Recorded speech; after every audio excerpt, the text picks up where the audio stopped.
For people who just are thinking on depending on this pension, sapat ba yun? Parang hindi, no, sir? Oh, no, no way.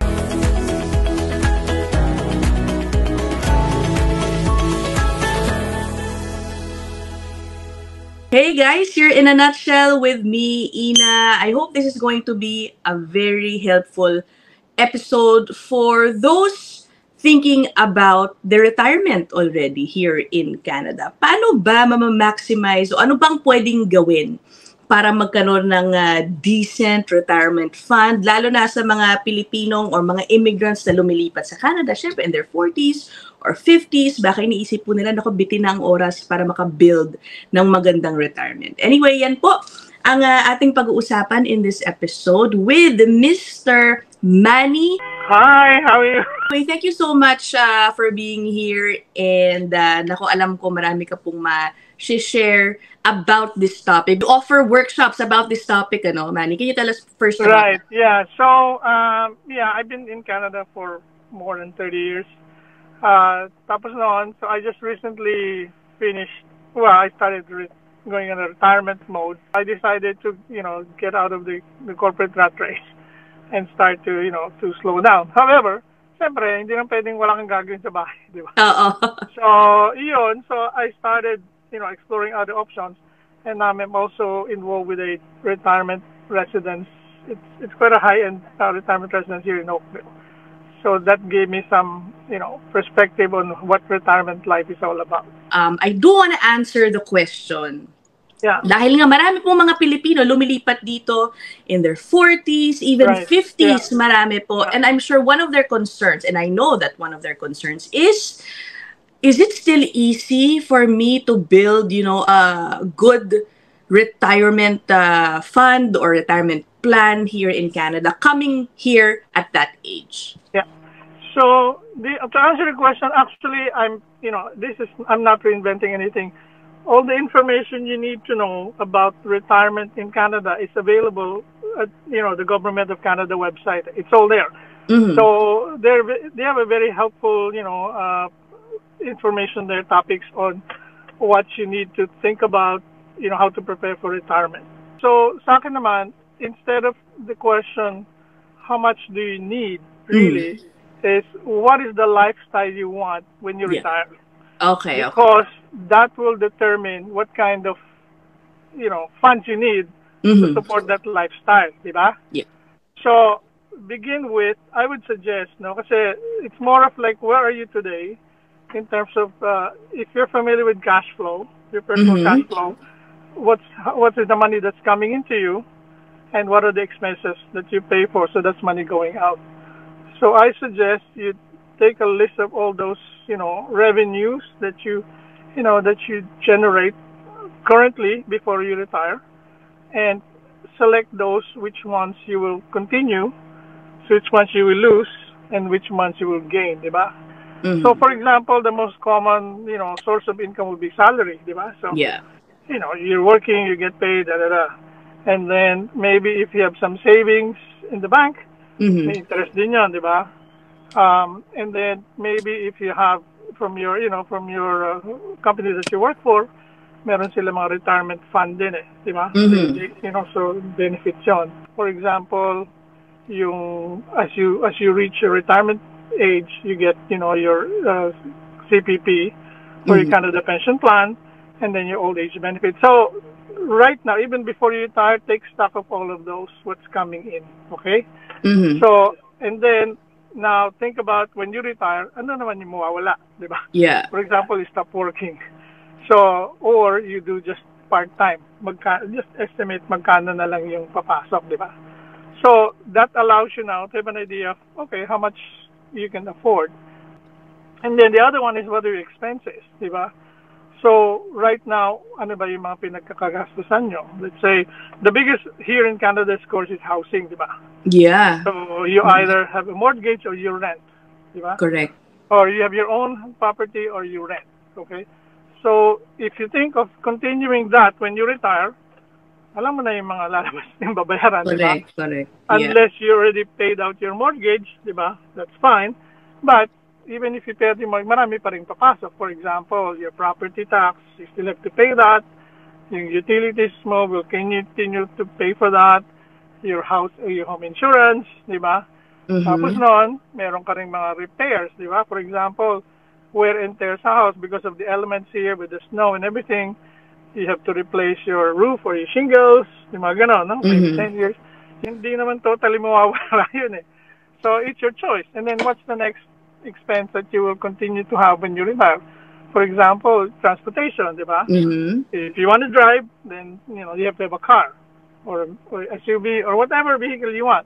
So pag meron nun, syempre, meron ding monthly cost na naman yun, di ba? Yeah. So obviously, I mean, if somebody decides to retire, the bills will not stop, obviously. Diba? Your obligations will not stop. Many are wondering, sige, but I want to retire na nga eh. Is the Canada CPP, Canada Pension Plan, Old Age Pension Plan, what can I do so that I won't be limited to those? Kasi maliit eh, di ba? I know, so maliit lang talaga yun. Like, I mean, to be honest, it's between 1,000 to 2,000, that's it. I checked po sa Canada government website, no, just for context. Ang maximum na makukuha sa CPP, maximum to is more than 1,300. Pero ang average being given out is 831. Tapos yung old age pension, it's just more than 700. Kumbaga, for people who just are thinking on depending on this pension, sapat ba yun? Parang hindi, no, sir? Oh, no way. There's no way you can afford. Kasi nga, kahit mag-rent ka, rent pa lang magkano. Correct. And I know somebody, it's an old lady, she rents a room in Toronto for $600 a month. Room lang yun. So, kung yun lang ang pension niya, di ba, wala na. Everything, so wala na, di ba? So, what else can you do right now is just basically keep saving. Okay, number one, save. Number two, kung meron kang property, that's good. Let's say, again, so, yung property mo magiging equity yun eh. Diba? Okay. So, you can either cash that out. Diba? So, if you sell it, then you have cash in the bank, and then you use that to invest, so it will earn interest, where your interest now we can use to pay for your monthly expenses. Okay, diba? Okay. So, instead of may bahay ka nga, wala ka namang cash. Diba?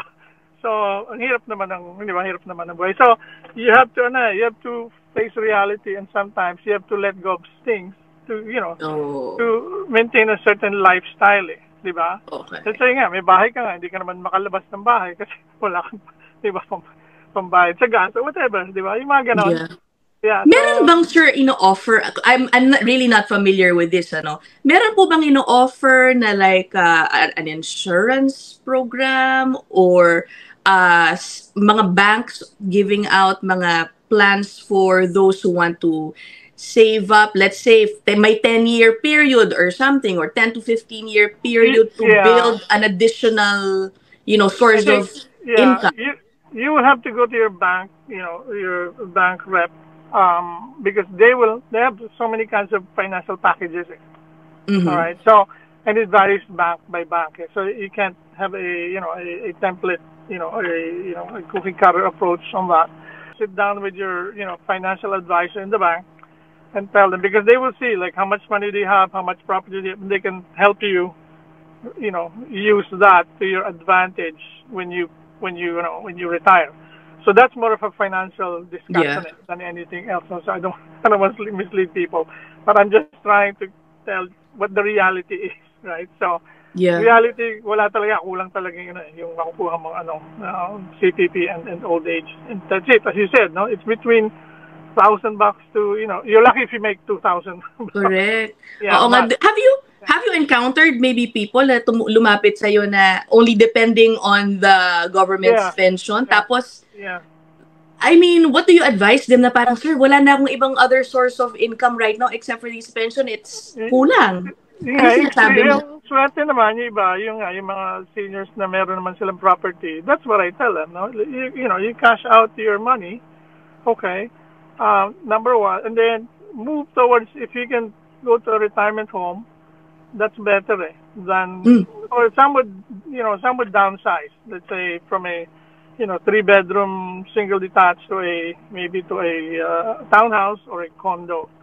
So, yung pinagbentahan nila ng property, So, mas maliit yung value na bibili. So, meron na silang, cash. For example, they sold their house for $1 million. So, tapos bibili sila ng mga $300 or $500, townhouse or whatever. But it has to be somewhere in the middle of nowhere naman. So, meron pa silang cash na that they can use day to day. Yeah. So, that's how you use your assets. Do you also advise those na hindi pa fully paid yung bahay, pero nasa retirement age na at gusto na rin to get out of the workforce? They still have a mortgage. Anong option nila? It's gonna be their call kasi depende kung magkano equity nila Okay. Kasi lalo na kung bago pa lang, di ba? Kasi alam mo naman dito, mortgage, siguro 80% interest the first 10 years. Yeah. Di ba? Walang equity. So you get the equity only in the later part of it. Say if it's 25-year mortgage, you start getting the equity halfway from the 12, going back. So yun ang challenge. Depende kung magkano equity. So, and then the other thing is try to minimize as much expense as possible. Lalo na yung mga loans, yung mga credit cards, keep it low, kasi that's going to bite you back at some point in time. Don't spend, unnecessarily. And then if you can pay it out as soon as possible. So I guess your timing, yung time element is also a big factor. Na tipong pagdating mo pa lang sa Canada and na you only have this number of years to work. Kailangan pagdating pa lang pala ng mga pagdating pa lang nila dito, they're already seeking financial advice about their retirement. Yeah, so yun nga ang key dyan is preparation. Don't wait until, ano pala ako, I'm retirement age. Then it might be too late or there's not much room for you to, to generate, So maganda naman, I've seen Filipinos here, a lot of them, if they're with a good employer, they stay there for as long as possible. And that's how they build their retirement fund. Because here, most of the companies matches, because I don't know if you're familiar, sometimes they take out your your pension plan from your paycheck, and then the company matches that. So you build that, okay? And then meron din yung RRSP, di ba? So you buy that from the government, and buy that, and the government gives you tax benefit for that. So that when you retire, you can draw from that. Ano naman doon is, yung hindi mo naman pwedeng kumuha ng malalaki kasi malaki rin ng tax I know, so like for example, I think 5 up to 10,000. I think I'm not sure. It's 10% that they would take out, no. So then your 10,000 becomes just 9,000 when you become. So and the higher the more you draw, the bigger the tax is, and then it's going to hit you at the end of the year when you do your tax return because it's a revenue, it's an income. Good to point out also, sir, yung nabanggit niyo that some employers actually also have a good, pension plan for their employees. That's of that. Yeah. Swerte yung may nakakuha ng mga ganong employers. Right. Some of the big employers here, like I heard, like Canada Post, and the government also does good pension benefits. In fact, even health benefits. Some are continuous even after you retire. So may mga ganon. So when you start looking for jobs, ask those questions. Ano ba yung not just the paycheck. Ask ano yung benefits and those things, because that's going to be important, down the road. Like for example, if you retire, you stop working. Sometimes nawawala na yung we take for granted. For example, yung mga health benefits, di ba? Meron tayong health, meron tayong dental, vision, etc. All of a sudden, wala na yun. So now you have to pay for it yourself. Mahal di ba? So I think it's also good if you stay with the company for as long as possible if they're, they really, have good, offer good packages. Yeah. Correct. Okay. So again, definitely don't depend on the CPP and OAS only. Do you think, sir, that's one of maraming mga Pilipino ang nagkaroon ng parang maling akala tungkol dyan na parang okay na ako sa CPP and OAS, and then when they hit retirement, wow, sobrang kulang. It's kasi mga kilala ko naman mga naunang mga dito, no? Kasi they live with their children. They're not on their own. So usually naman, di ba sa atin, the eldest takes care of the the parents. Sometimes nga the children takes them from the Philippines and bring them here, di ba, to look after their grandchildren.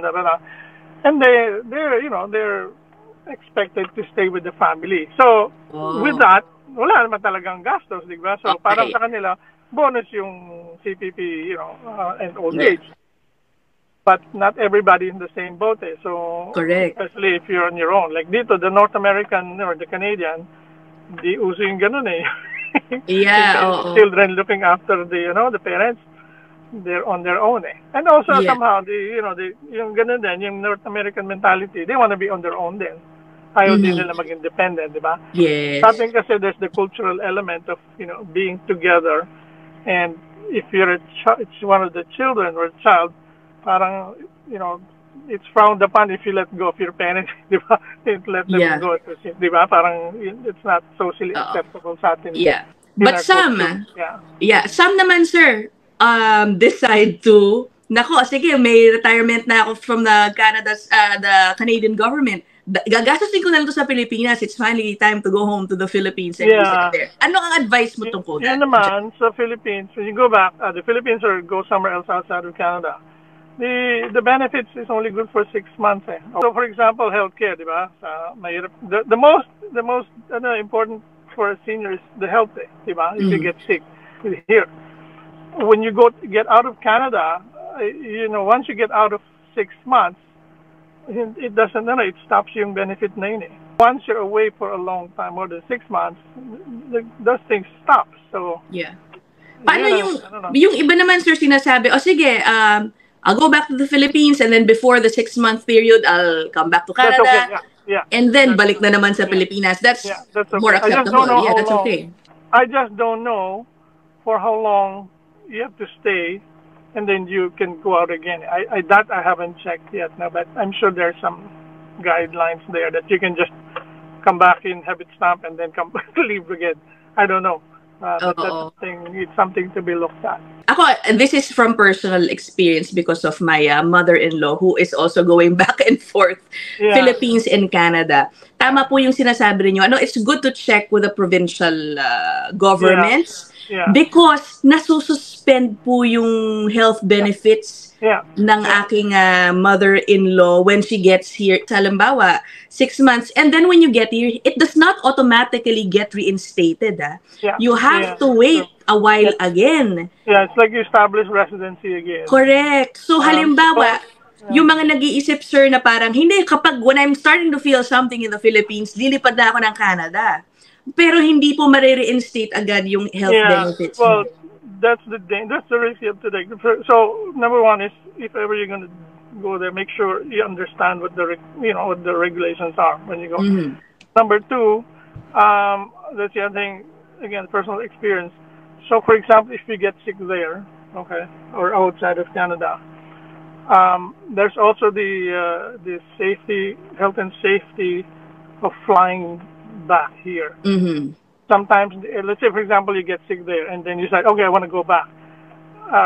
If the airline knows your condition, the airline will have to ask you to get a doctor's permit to let you fly. And if the doctor doesn't sign that, they will not let you get on board. The danger, you're going to get stuck there. I have a friend, really, a close friend of ours. Her parents was going back and forth. There was one time, the mom got sick, really serious sick. She can't board the plane, so they won't allow her until she passed away in the Philippines. Oh my gosh! That's tragic. No? So these are so if don't push the envelope. No, I mean,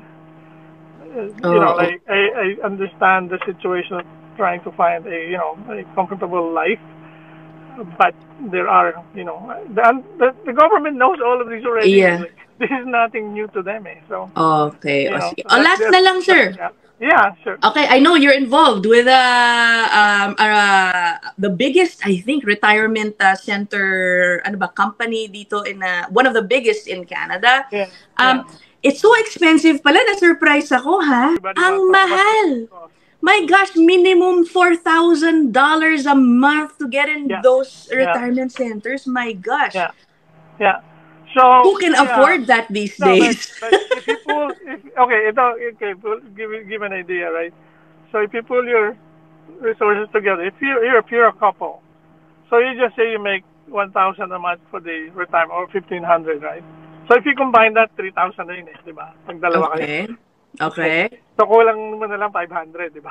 Okay. So, pwede ka na mag-part-time sa mga Walmart. Yung ganun ba? So, to fill in that, okay, that's one. And then, as I said, if you have property, you sell that, put it in the bank, it earns interest. The interest you can use to add on to that to make it affordable, right? So, that's an idea of how to make it, to be able to sustain it financially. In return naman, number one, of course, number you have a nice place to live, right? Because either you live that or you live on your own, right? Mm-hmm. You live on your own, you do the lawn, you mow the lawn, you shovel the driveway, di ba? You pay for your property tax and everything, no? So, pangalawa, because this health residential, there's a health and wellness. It's more of a really a health and wellness. They really take care of your health and look out for you, right? That's number one. So yeah. they will do an assessment of your health before you start there, and so they'll know what your conditions are. So they know so they know what kind of diet you have, because they have nutritionists and those things. And so you eat properly, eat healthy, and then if you have any medication, that's monitored every day to make sure you get that. And then on top of that, there's exercises that goes on every day to make sure you're healthy. There's activities within and outside of the home. So imagine you wake up in the morning, you have a nice place to wake up, and then you just go down for breakfast. Everything is there in a dining, like a restaurant setting. And then after that, there's a break, so there's activities or whatever, and then lunchtime lunch, libre na naman, yeah, whatever you need. But you don't really need anything anymore because everything's provided for. And then there's housekeeping who will clean your room, and then there's also somebody who will take your laundry, do the laundry for you. So it's really it's really retirement living now. Pero sana nga when they get into those retirement centers, hindi na nila kailangan mag-take pa ng part-time just to, cover the monthly payments. Hopefully, hopefully the property will be the good source. That's what you're saying, you make your money work for you now. Okay. Yeah. Kasi sa atin ang concept natin, we have property, we have the concept of manay, di ba? Papamana ko sa atin. Mga ganun, di ba? Dito naman, yung mga bata, when they grow up, they have no concept of that. They think like, okay, I grow up, I get to work and I'll buy my own property, I live wherever I want. They don't feel that the parents are obligated. Ang lang kasi mahirap bumili ng property kasi mahal. Ngayon, yung ibang culture naman, pinagpupul nila yung resources nila, so they live one family, one room. So they buy a big house and then several rooms. Then each family would live in that. Kaya makikita mo daming kotse nakapark sa labas. Oh, okay. That's how they do it. Yeah. So when you see a house with a lot of cars, it doesn't mean that it's rich. It's just most likely there's a lot of multiple families sharing in one house.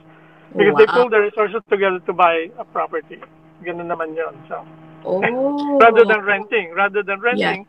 And then at some point, pag tumaas yung value, sell, and then they buy again until it becomes, they're able to. So it's a cultural thing. They pull their resources together. Well, okay. I think it was a good discussion, a glimpse, of the realities of retiring here in Canada. Obviously, it's not that easy to build a good retirement life here. You have to plan it out very well, lalo na nga ulit sa mga lumilipat po dito na mga immigrants already in their 40s and 50s. You have to plan it the moment you get here, right? Yeah. So, I think that's a reality check there. So, even if you're not, way down the road, think about it already. Kasi iba yung sa atin, sa retirement sa atin kasi, like you've got your own property, you've got your maids, so you're okay, right? The only thing that hits you in the Philippines is when you get sick, right? So, when you get sick, no matter how much money you have, once you go to the hospital, that could basically drain all your finances. Yeah. Something kasi we take that for granted kasi dito libre, diba? Retirement life there is very different. Like, you can just, mates, and then you can go party every day. Correct. Di ba? Meron, Talagang you masaya. can go home, di ba? You go home, luto na yung pagkain mo, and then, you don't have to worry about what you're gonna wear, laundry, because the maids already, did your laundry. Tapos dito, we're on our own, di ba? So, it's adapting to that. It's, number one, you have to embrace it, you have to accept it, instead of fighting it out. Because you have to decide, is this the place you want to retire, or do you want to go back? Some have a thinking like, I'll come to Canada and work and then go back home. That's fine. No problem. Yeah. Like, I've been doing a lot of information sessions with some of the newcomer services here in Canada. So I get invited to present, talk about, migrating, housing, all these topics, with kids going to school, etc. Parenting in Canada. Usually my audience are also a lot of newcomers. Because this is a non-for-profit agency that provides help to newcomers across, from Middle Eastern to Chinese to, whatever. So hopefully, kailangan sa walang Pilipino. Oo, wala daw masyado nag-a-attend ng mga Pilipino. Bakit kaya? But hopefully, if you want, I can do that for the Filipino community and do the same thing. And hopefully it will help, help people. Number one, help people prepare to come here.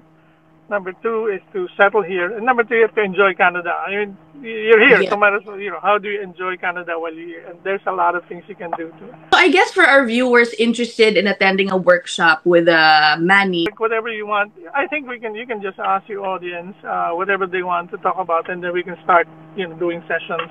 So for those interested, siguro you guys can comment in the comment section, and then once we get a group of, let's say, how many ba? I'll communicate with them, and siguro I'll try to maximize your time. Sure, yeah, no problem. I mean, I don't mind, like, there are times when there are 5, people only, it doesn't matter, because people have their own schedule. The smaller the group, the better, because I find it more intimate. Oh, okay. Get the interaction. Maraming salamat, Manny, and I hope to have you soon. I want to also share your story again to the Filipino community here, because FYI, Manny left a very good job back in the Philippines. He was vice president for a multinational company. He left that and moved to Canada, imagine, and started like everybody else with, survival jobs here. Exactly. I wanted to share that. Okay, so first question, like, you gave up your life, right? But number two is the challenges you go through when you're new. Everyone, it's a level playing field. Everybody goes through the same thing. So, and that's, especially to those who are going through that now, I wanted to share that. So don't give up. Don't give up. Okay. We'll save that for a different episode. Yeah. Okay? One whole episode about your story. Okay, so we'll end that episode here. Thank you so much. I hope it's been informative for everybody. I'll see you guys in the next one. Bye. Okay, bye, everyone. Bye.